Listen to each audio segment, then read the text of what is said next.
Here are 5 signs na baka may dental problem na ang inyong aso o pusa. Hi guys, Doc Ara here.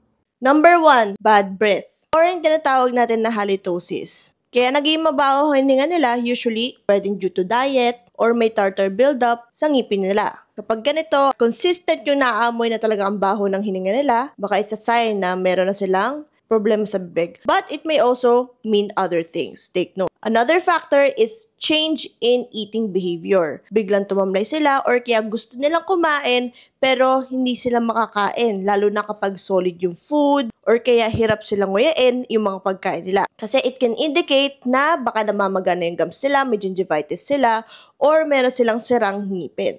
Red gums or inflamed gums. This is actually a sign of gingivitis or inflammation ng gums nila. Makikita nyo para may red line, namamaga ito, pag hinawakan mo, bigla silang aangil or biglang aayaw yung aso o pusa nyo. Take note, maraming possible reasons ito, pero it's another factor na pwedeng may dental problem sila. Pero kapag may other symptoms like yung pagtamlay, pagsuka, baka mamaya viral infection na ito.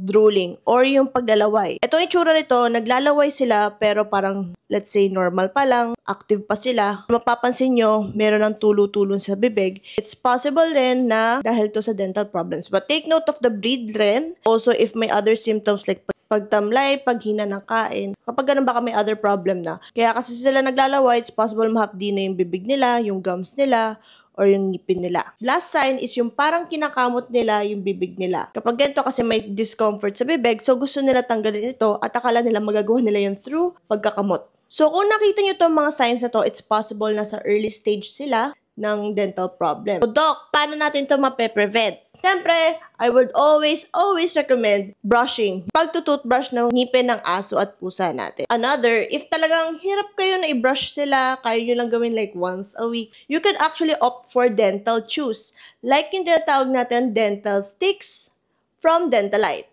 Pwede ito ibigay sa kanila once a day para makatulong to reduce, to prevent tartar buildup, and even bad breath.